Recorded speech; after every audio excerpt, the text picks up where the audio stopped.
नेपाल की सुनामी बिहार और यूपी को कितना तबाह करेगी? बिहार और यूपी में अलर्ट जारी। क्या नेपाल में तबाही के लिए चीन जिम्मेदार है? नमस्कार, मैं रियांशी और आप देख रहे हैं खबर समय। नेपाल में अचानक आई तबाही में कम से कम 162 लोग मारे गए हैं, जबकि 750 से ज्यादा लोग लापता हो गए हैं। उनमें एक बड़ी संख्या भारतीय पर्यटकों की है जो नेपाल घूमने आए थे। घटना के 36 घंटे बीत चुके हैं। इस बीच नेपाल में तबाही के जिम्मेदार कारकों का विश्लेषण भी शुरू हो गया है। आरंभिक रिपोर्ट में कहा गया था कि नेपाल में आपदा का कारण भूकंप था। हालांकि यूएसजीएस ने अब अपनी रिपोर्ट में इस घटना के लिए भूकंप को जिम्मेदार नहीं माना है।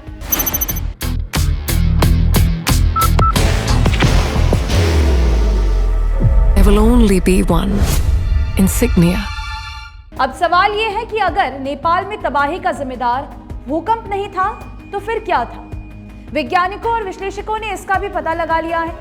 वहीं दूसरी तरफ नेपाल के एक पत्रकार समूह ने इस तबाही के लिए परोक्ष रूप से चीन को ही जिम्मेदार बताया है। सोशल मीडिया प्लेटफॉर्म एक्स पर चीन के तिब्बती क्षेत्र में निर्माण गतिविधियों को आपदा से जोड़ने का दावा किया गया है। चीन तिब्बत के क्षेत्र में निर्माण गतिविधियों को बढ़ावा देता रहा है।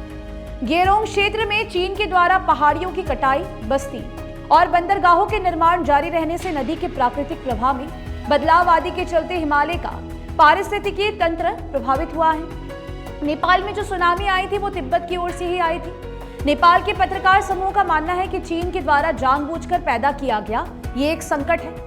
नेपाल के पत्रकार समूह के इस दावे में कितनी सच्चाई है ये तो बहस का विषय है, परंतु नेपाल का भौगोलिक तंत्र कुछ ऐसा है कि स्थानीय विश्लेषकों का गणित सटीक नहीं होता है।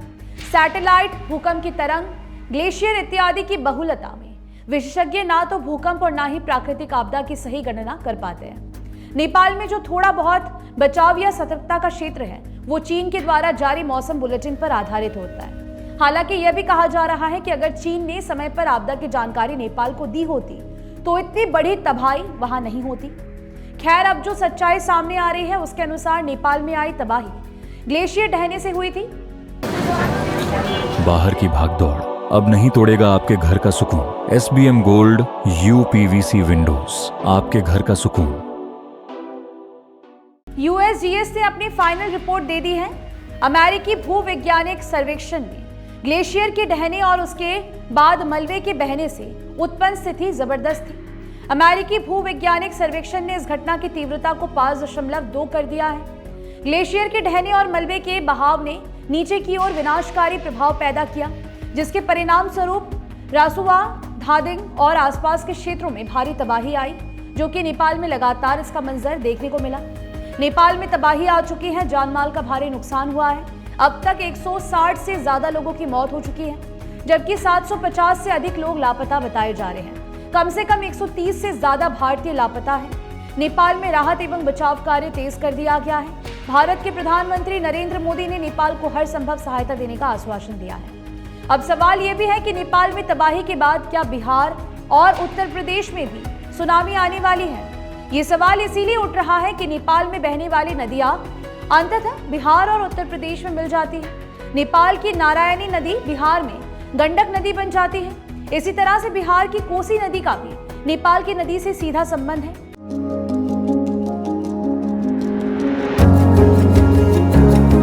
मनोकामना हॉस्पिटल, इस्कॉन मंदिर रोड, सेवक रोड, सिलीगुड़ी। नेपाल की नदियों में आई सुनामी के चलते बिहार और उत्तर प्रदेश में गंडक और कई नदियों के विनाशकारी रूप लेने की प्रशासन के द्वारा आशंका व्यक्त की गई है। प्रशासन का अनुमान है कि गंडक और दूसरी नदियों में भयानक तबाही आ सकती है। अब इन नदियों में जलस्तर बढ़ना शुरू हो गया है। नेपाल से सटे बिहार के 6 सीमावर्ती जिलों के साथ ही उत्तर प्रदेश के 4 जिलों में बाढ़ का खतरा बढ़ गया है। दोनों राज्य की सरकारों ने रेड अलर्ट जारी कर कोसी नदी के तटबंधों पर सतर्कता बढ़ा दी है। नेपाल के भोटेकोशी और त्रिशूली नदी के बैराजों से भारी मात्रा में पानी छोड़े जाने के बाद नारायणी नदी में बाढ़ आ गई है। बिहार के 6 जिले और उत्तर प्रदेश के 4 जिले बाढ़ से प्रभावित हैं। बिहार में पूर्वी चंपारण, पश्चिमी चंपारण, गोपालगंज, सारण, मुजफ्फरपुर और वैशाली जिलों में हाई अलर्ट जारी किया गया है। बिहार के मुख्यमंत्री ने अधिकारियों को नदी के जलस्तर समेत सभी स्थितियों पर हर संभव ध्यान देने के लिए कहा है। Nations march with pride, flags held high. Dr. Suborno Bose sets the vision. The YCO trophy is unveiled, marking the beginning of a global culinary journey. बता दें कि मुख्यमंत्री ने खुद भी निरीक्षण किया है। वहीं उत्तर प्रदेश में कुशीनगर और महाराजगंज में गंडक नदी के जलस्तर में वृद्धि और बाढ़ की संभावना बढ़ गई है। स्थानीय प्रशासन ने महाराजगंज, गोरखपुर, सिद्धार्थनगर, कुशीनगर और आसपास के नेपाल सीमा से सटे क्षेत्रों में चौकसी बढ़ा दी है। बहरहाल देखना होगा कि नेपाल में तबाही मचाने के बाद ये तबाही बिहार और उत्तर प्रदेश में कितना तबाही लाती है। फिलहाल मुझे दीजिए इजाजत। बता दें कि ये खबर आपके लिए हमारे प्रतिनिधि सुरेंद्र श्रीवास्तव द्वारा लिखी गई है। आप हमारे खबरों को यूट्यूब पर भी देख सकते हैं। हर समय खबर समय। धन्यवाद।